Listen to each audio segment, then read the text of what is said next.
A warm welcome to all the viewers for the course Strength of Materials, AME 302. Myself Thiapal, Assistant Professor of Department of Mechanical Engineering, JIS College of Engineering, is going to give a detailed lecture on shear stresses distribution in a circular section. Well, this is one of the lecture from the module 5, which is basically the torsion in a circular shaft. And today in this particular section, we are going to discuss that whenever you are implementing any rotational forces over the circular shaft, or whenever you are making some sort of twisting moment, or you are providing some sort of torsion, then obviously the surface of the shaft is basically experiencing shear stress, and that is also in maximum amount also shear stress. So today in this particular lecture, we are going to discuss various things related to shear stress distribution in circular section. So before we start with the detailed lecture, let's have a look at the content.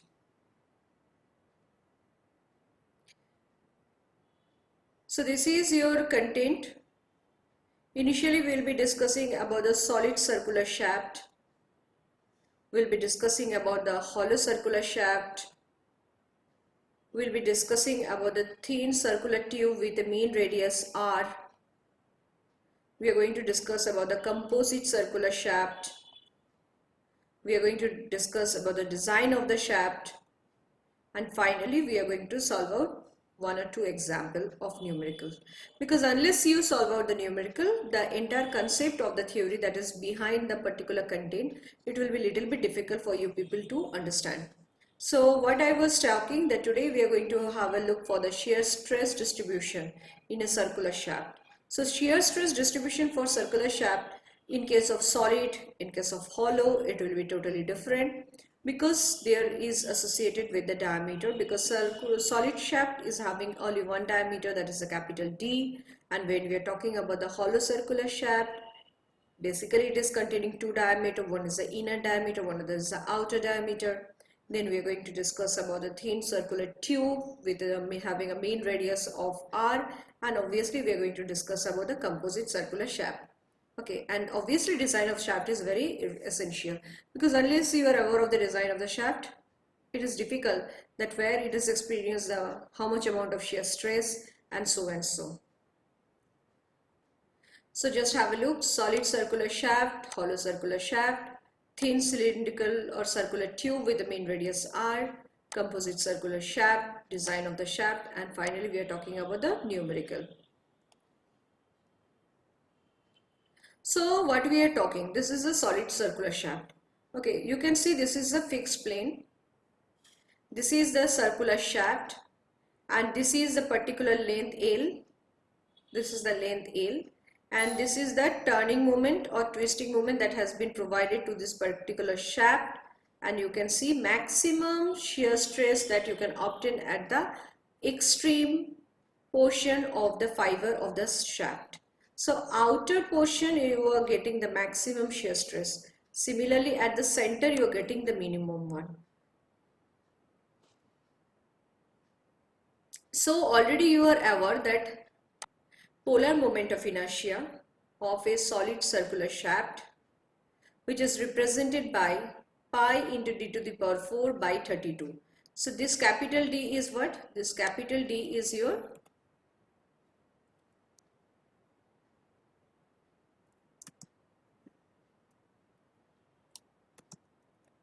diameter of the solid shaft.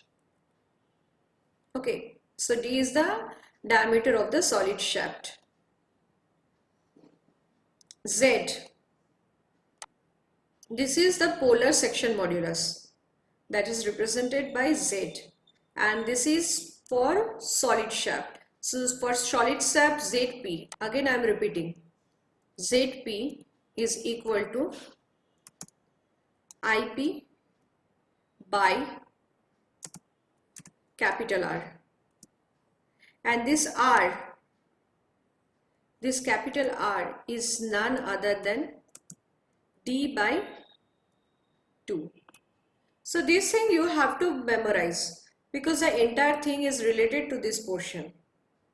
So guys, you can see we have considered a solid shaft, and the diameter, it has been considered as capital D, and the length has been given L, and your polar moment of inertia for the solid circular shaft, it has been represented by pi d to the power 4 by 32, and your section modulus or the polar modulus for this circular shaft, it has been represented by Zp, which is none other than Ip by R. So you know the value for Ip, you know the value for R, that is d by 2. So after putting, you have achieved what?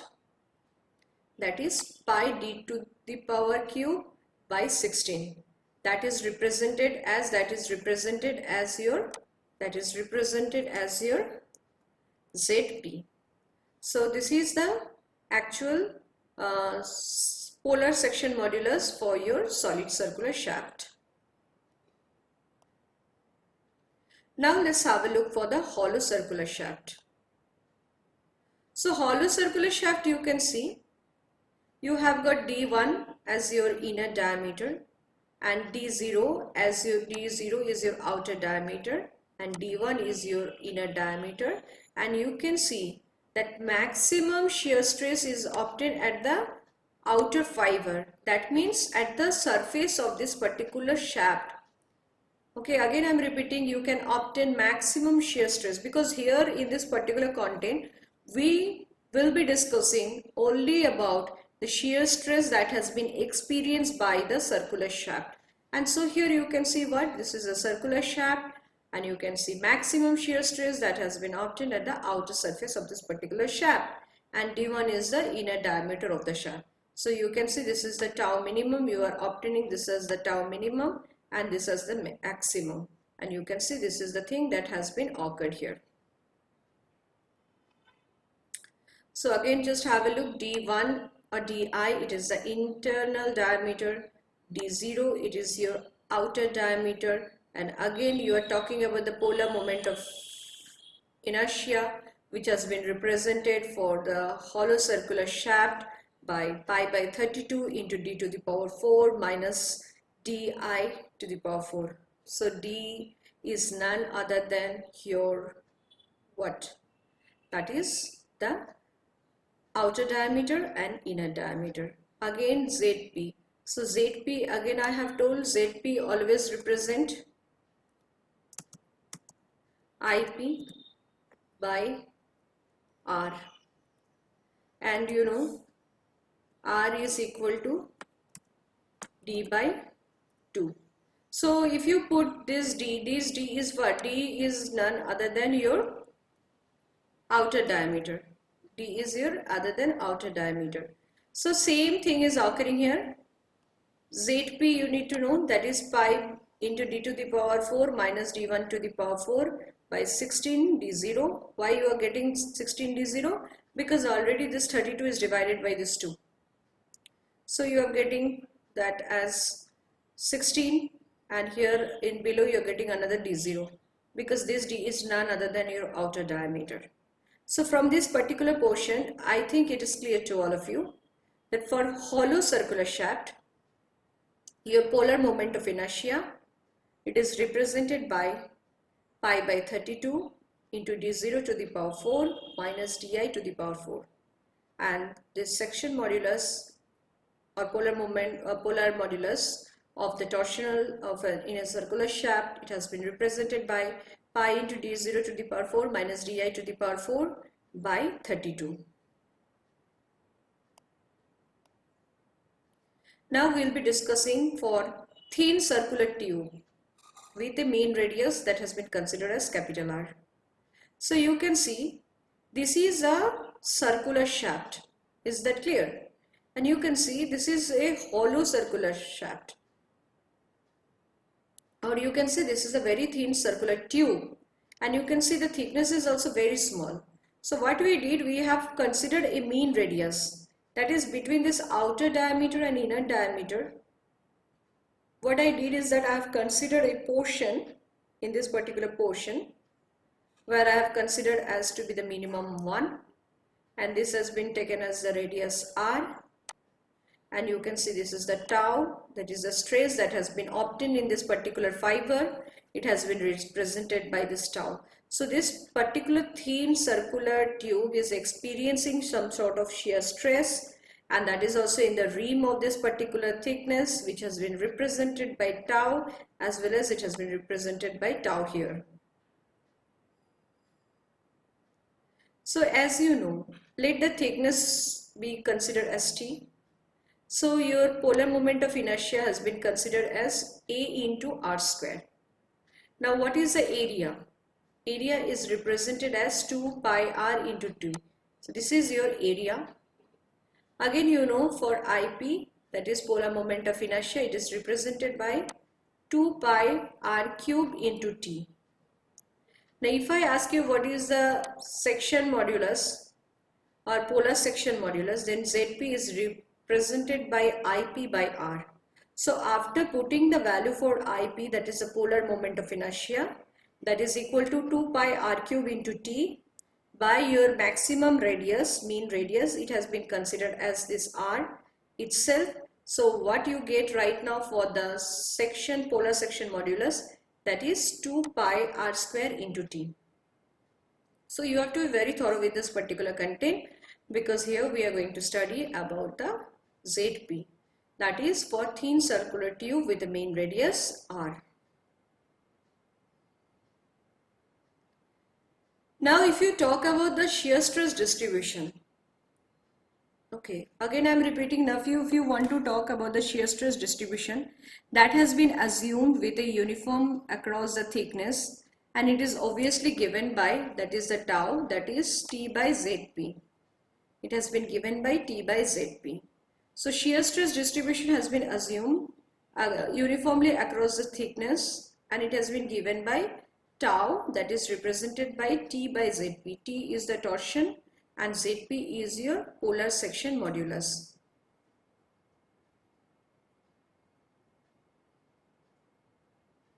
Now let's have a look for the composite circular shaft.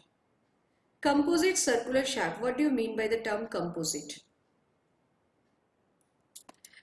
So guys, do you have any idea what do you mean by the composite circular shaft? It is very simple. So when you are associated with the term composite, the first and foremost thing arises that various material are compacted together to form one type of shaft. That means the circular shaft that you are having, it is composited of two or more material, or even it is composited of two materials. So here what we are talking about, it is basically composited of two material. So you can see G1 you have got one material and G2 you have got the other. So G and G, this is none other than polar modulus of rigidity, or it can be represented by torsional rigidity. It has been represented by G, or it can be represented by C. Now you can see in this particular figure that G1 is always greater than G2. That is polar modulus of rigidity for the composite material 1 for the outer surface is greater than the inner surface, and it has been shown here. This tau 1 is your shear stress. So here you can see this is the shear stress, and you can see this is the axis line. You can see you have obtained maximum shear stress at the outer surface, as you can see in the outer zone, isn't it? Just look at here, you have obtained it maximum. So again I am talking about the composite circular shaft, where you can see that G1 is the modulus of rigidity for material 1, G2 is the modulus of rigidity for material 2, and obviously G1 is greater than your G2, and you can obtain maximum shear stress at the outer extreme fiber of that circular shaft. So what I have told you, that you have to consider a composite circular shaft, and here in this example we have considered, or we have taken two different materials which has got two different modulus of rigidity. One is G1, another is G2, and what you can see is that G1 is this particular portion and G2 is this particular portion where you have got two different modulus of rigidity.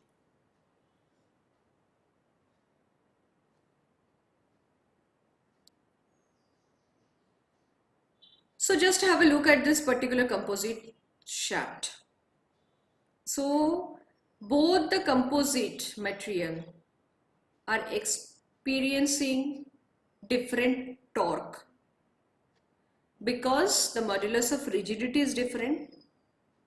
Load has been implemented over it, circular load. So obviously the torque experienced by two different material will also be different. Both will be not experiencing the same torque in both the section. So if I ask you finally that what is the total torque of this particular shaft, then obviously your answer will be torque for shaft 1 material plus torque for material 2. It will give us the final result of the torque. So from this particular portion, you are able to calculate that if any time the question has been asked to you to provide the composite circular shaft, in case of composite circular shaft, what is the total torque is present, then obviously you have to keep in mind that is T is equal to T1 plus T2. Now how you are going to obtain the maximum shear stress for material 1?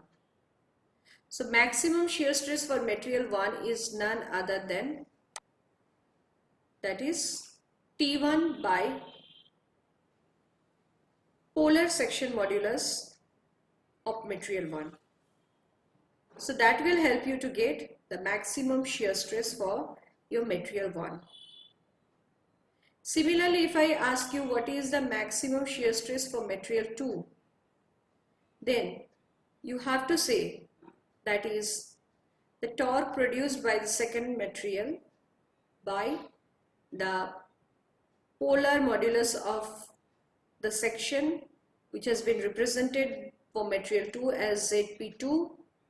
So this is the ultimate answer. So T1 plus T2 is equal to your T. So tau 1 maximum is T1 by ZP1. Tau 2 maximum, it is equal to T2 by ZP2. Now we are talking about the design of the shaft. So design of the shaft, when you are talking, first thing arises is your strain criteria. So your strain criteria is basically including, so whenever we are going to discuss about the design of the shaft, the first and foremost thing that arises in our mind, it is the strength criteria. So just have a look what are the strength criteria. Here you can see this tau is what? This is the shear stress, which should be less than your permissible shear stress. So design criteria, it will always tell you that tau p, that is basically your permissible shear stress, which is always greater than your shear stress of that particular shaft. So this is the strength criteria. So whenever you are designing a shaft, the first and foremost thing that arises is the strength criteria. So strain criteria, when we are discussing, that is permissible stress, permissible shear stress, which is denoted by tau p, and this tau is given as T by IP into R, which is equal to T by ZP. So this is the most important factor, or this is the most important parameter regarding the strength criteria for design of the shaft. So again I am repeating, T into R by IP is none other than your tau. Tau is your shear stress, or this can be represented by that IP, and this is the R, it is also told as that ZP. ZP is equal to what? IP by R. So this is, if you get this one 1 by ZP, so you can get here this as tau by ZP. Now design of the shaft, but we are going to discuss about the stiffness criteria. So what the stiffness criteria basically say you? That is theta is always less than theta p. So this is your stiffness criteria. So you have to remember very well what stiffness criteria determine, what the strength of the shaft criteria determine for the design of the shaft. So just have a look here. Theta is always less than equal to theta p. So theta p is what? It is a permissible angle of twist, and theta is also given by this torsional equation, that is T by IP is equal to G theta by L. So in the previous lecture I have already explained you about the torsional equation, that is T by IP is equal to G theta by L. T is what? Your torque. IP is your polar moment of inertia. G is your modulus of rigidity. Theta is your angle of twist, and L is your length of the shaft. So just have a look here. Again I am writing T is your torque. Okay. IP, it is your polar moment of inertia. Capital L, length of the shaft. And then you are talking about the G, or you can term it as C, G, or it has been represented by capital C, which is equal to modulus of rigidity.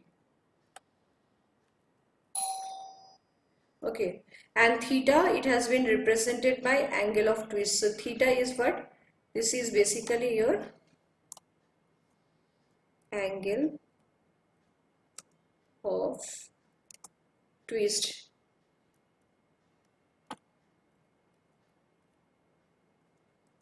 Theta is represented as angle of twist. So it can be also written as T into L by capital G into IP. So this is the actual portion, that is the theta is none other than angle of twist, and it has been represented by T into L by G into IP.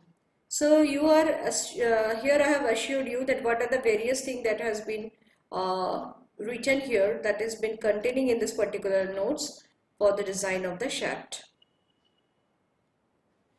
So I am just recapitulating one more time, that is, if you need to design a shaft of a circular thing, then first of all you have to consider the strength criteria. And strength criteria, first of all, it always tell you that shear stress should be minimum or equal to your permissible shear stress, and that has been maintained here in this particular equation. So this is your strength criteria, and it has been told that this tau p is your permissible shear stress, and so tau is represented as T by IP into R, where T is the torque, IP is your polar moment of inertia, and R is the mean radius of that particular shaft. And T by Zp, it is none other than torque by your polar section modulus. So this is one of the most important criteria, that is the strength criteria for designing a shaft. Now again I am repeating the design of the shaft, and we are considering the second criteria, that is the stiffness criteria. And in stiffness criteria what you can obtain is that theta, that is the angle of twist, it should be always less than your permissible angle of twist, which is represented by theta p. And you also know from the torsion equation, that is T by IP is equal to G theta by L, and this T is the torque, IP is the polar moment of inertia, G or C, it is representing the modulus of rigidity, and L is the length of the shaft. So angle of twist is given by the formula T into L by G into IP, that is torque into length by modulus of rigidity into polar moment of inertia. That will help you to get the angle of twist. Now let's move to the numerical portion.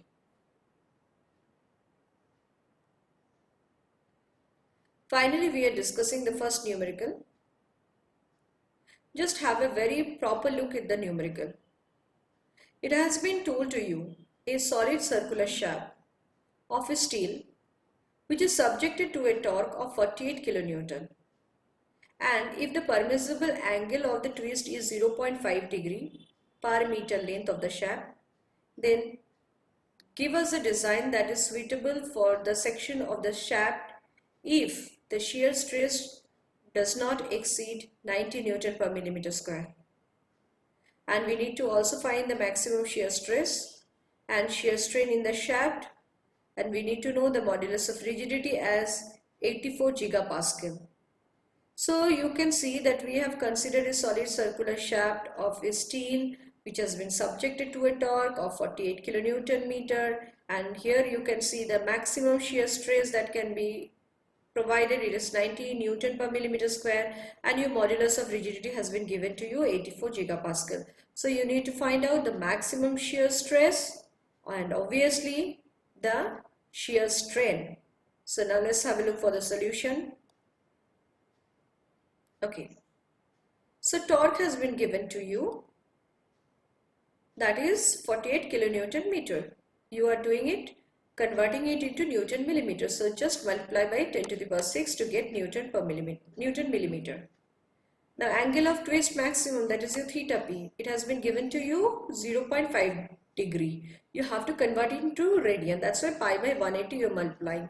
So you have got the value for your maximum angle of twist as 8.727 into 10 to the power minus 3 radian.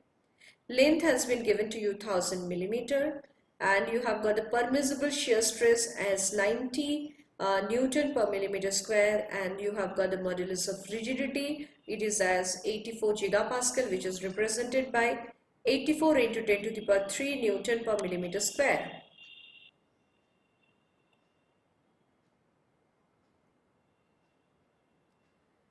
Now we are going to discuss for the design of the shaft.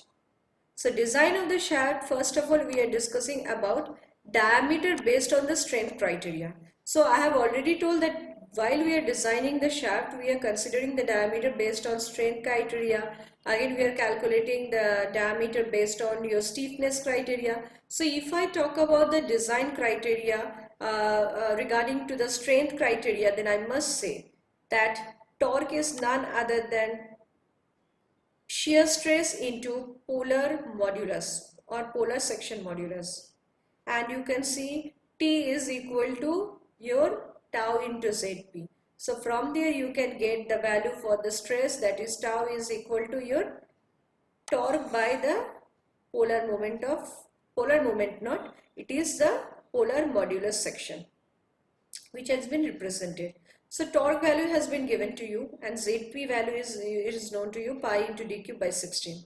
Again, as per the design of the shaft criteria, for strength criteria, you know that the shear stress must be less than your permissible shear stress. So when your stress is less than your permissible shear stress, you can see what you are getting. It is 16 into 48 into 10 to the power 6 by pi dq, and that value is always less than this 90. So if it is less than 90, then after solving you have got, or you have achieved the diameter, that it should be less, the diameter of the solid shaft should be greater than 139.5 millimeter. So minimum diameter of the shaft on the strain should be, that is 139.5 millimeter, because this is the minimum range of the diameter of the shaft. So on basis of design of the shaft for this particular numerical, if you need to calculate the D value, it should be greater than 139.5 millimeters. So I can say that it is only the minimum diameter of the shaft that we can hold for it.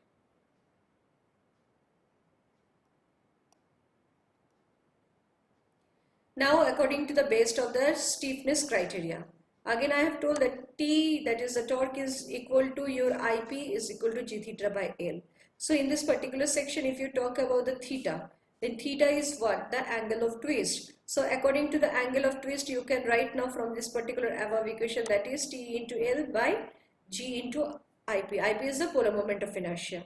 And after putting that, you have received the value for the theta. So after getting this particular problem solved out, you will be getting the desired output of the theta. Again, you can see that according to this theta, this condition I have already told for the stiffness criteria, that the angle of twist must be less than the permissible angle of twist. And here you can see theta value, it is known to you, theta p value is known to you, and from there you need to know what is the diameter of the shaft on the criteria of stiffness. So diameter of the shaft that has been considered as is 160.70 millimeter. So you have to take the round of figure, the nearest one to that figure. So nearest to the figure it is 161. So you can say from this particular criteria that minimum diameter of the shaft will be your how much? D is equal to 161 millimeter. So whatever diameter you're going to consider, if you need to calculate the maximum one, it will be calculated by the strength and stiffness criteria, and the diameter has to be more than 161 millimeter.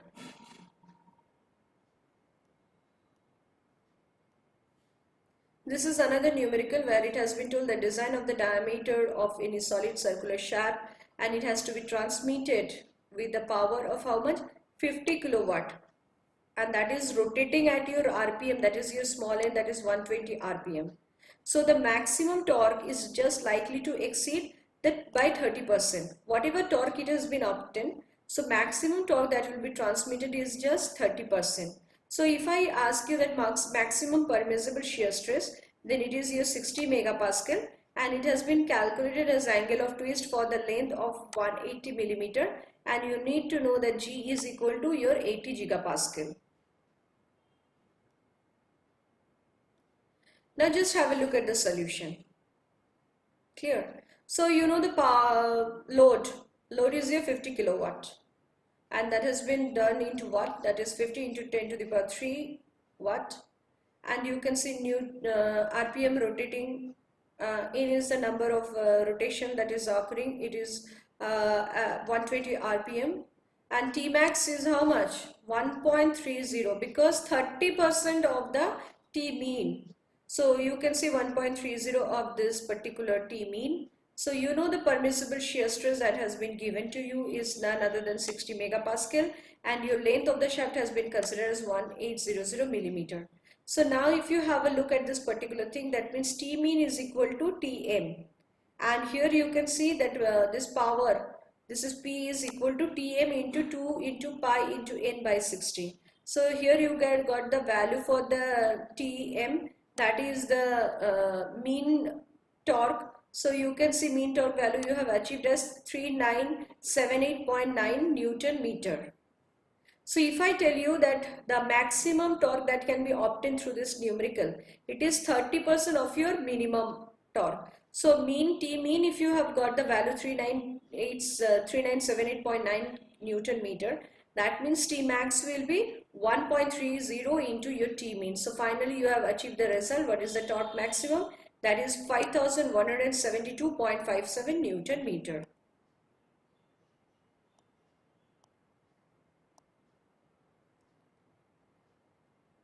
Now you can see this diameter of the strength criteria. You can see now that T maximum you have got, because we need to know the value of the diameter. So now maximum value is known to you, this T max, and you know T max is none other than tau into Zp. So now after putting it here, the T max value, and here tau value has been given to you, but Zp, that is pi by 16 into d cube, but you are not aware of the diameter. So from there, this calculation, you have got the diameter of the shaft calculation as 76 millimeter. So this is the minimum diameter of a circular shaft, that is 76 millimeter. Because whenever we are discussing the design of a shaft criteria, I have got the strength criteria from which I can obtain the minimum diameter of that particular shaft. If I go with the stiffness criteria, then from there I can find out the minimum angle of twist of that particular section. So whatever may be the things, from there also we can get the diameter for the stiffness criteria also. But whatever diameter that will be obtaining through this calculation, it is none other than the least diameter. That is the minimum diameter of your circular shaft.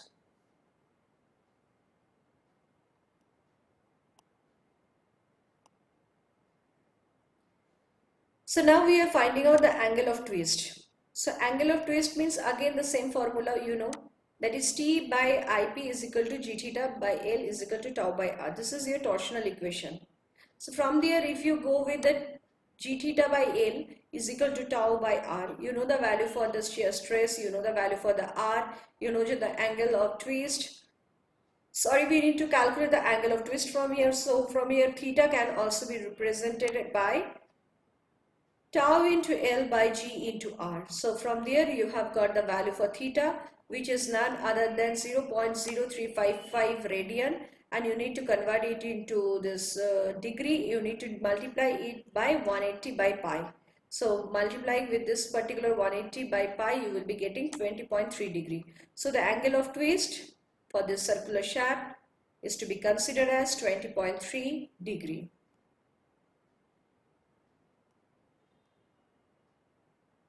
Now we will be discussing for the series combination of a shaft. So just you see a series combination of a shaft. This is your shaft 1. This is of shaft 2. So these are both in series. Okay, shaft 1 is having length L1. Shaft 2 is having length of L2. And both are rotated about the central axis. So this is the angle of twist that has been written as theta AB. And this is the angle of twist for this BC length, and it has been represented by theta BC, and you can see this is the torque that has been shown here. So while we are series combination of shaft we are discussing, the thing is that series combination of shaft is just done to transmit the torque from one shaft to another shaft. It can be here one more shaft you can add one more shaft to this, so a number of shaft it can be added. But why we are performing the series combination of shaft? The only reason, that is series combination of shaft is done just to transmit the torque from one shaft to the another. And for series connection, couple are also used. So if I ask you torque in all the shaft that has been connected in series will be just equal. So torque, that is T, that is represent is equal to torque that has been produced by shaft 1, that is T1, is equal to the torque produced by the shaft 2, that is equal to T2. So you have to remember that in case of series, whatever torque that has been induced in shaft 1, shaft 2, or whatever you just consider the torque as T, then all are equal. So total angle of twist from A to C. Now we are considering a series of combination of shaft. That means from A portion to the C portion. What is the total angle of twist? Then obviously same thing, that is twist produced for the entire shaft, that is theta AC, is none other than twist produced by the shaft AB plus twist produced by the shaft BC. So if you just put the value for this theta AB and theta BC in both the equation, then finally you are getting the total twist that has been produced by your AC, the total shaft angle of twist, which is equal to TL1 by G1 into IP1 plus TL2 by G2 into IP2. Now we are talking about the parallel combination of the shaft. Okay, so parallel combination of the shaft, you can see it is none other than this is particular shaft. Inside this another shaft is there. So basically they are in connection. This is composite shaft also you can see. See, in parallel combination of shaft, what you can see is that when one shaft is inside the other shaft, then two shafts are said to be connected in parallel way.